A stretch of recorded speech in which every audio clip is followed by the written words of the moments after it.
It's Thursday, August 2nd, I believe. I hope I've got my days right. Anyways, a great day in court. Lots of testimony from different officers, both FBI and OSP. We also had a FBI agent of 47 years who has taught training and in forensic training and all kinds of training for 47 years all over. He was very, very interesting. I wish I could repeat to you everything he had to share with us. But one of the highlights of his testimony was, is it normal, is it protocol for FBI agents to pick up anything at the scene of an incident or a crime or an officer-involved shooting? Whichever word you want to use, right?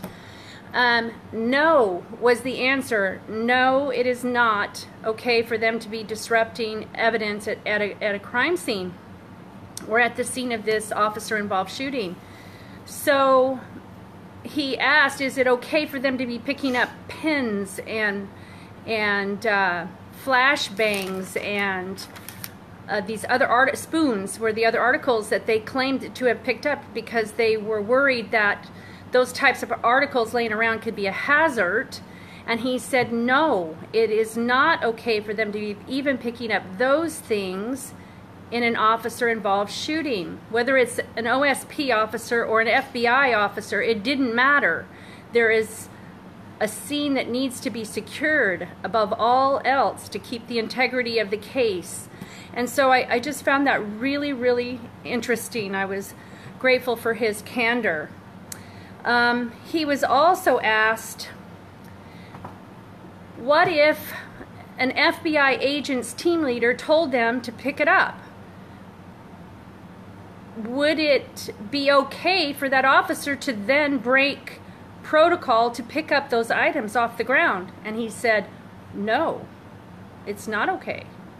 It's still not procedure to pick up anything off the scene. We also watched video after that again today. Oh my goodness, that video is so clear. Those men are out looking with their flashlights on their weapons, bending down, picking up items around Officer One's car, which is where those men were standing when the shots were going off. It is absolutely clear. There's more than one officer out there bending down, picking things up, and walking around that scene. There's 3 of them. So it begs to ask, why is there only one man on trial right now? Because it's clear. Unfortunately, sometimes the jury doesn't get to hear all the arguments because they're dismissed when we're when the prosecution and the defense is arguing back and forth. But why is he the only one on trial? I want to know that question because it's clearly a cover-up of some nature. There's 3 men involved, not 2 or not 1. So just a very interesting day in court. I'm grateful for a jury that's paying attention and they're glued to their monitors. They're actively engaged in this case. I'm grateful for a judge who continues to weigh in balance all of the issues that are coming his way. I'm grateful for the system that our founders set up. I'm grateful that I get to sit here and watch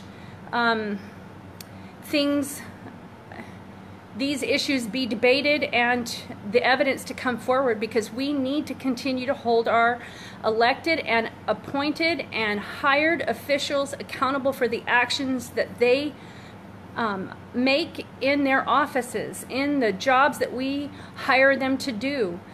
We need to have that integrity within these offices again. We need to be able to believe in our law enforcement and our FBI that they're not lying and withholding evidence from us just to save their careers or their pension plan or their face, save their face. That's not acceptable. If you have a bad apple, get rid of them before the whole barrel is bad. And we're watching in Washington how that is so applicable right now. Look at all of these top officials, how the choices that they have continued to make in these jobs that they hold. It's not acceptable. America, we need to do better. We are the ones that have to hold them accountable. We are the ones responsible for that. And I hope that I am doing my part I am surely trying to do my part by holding them accountable.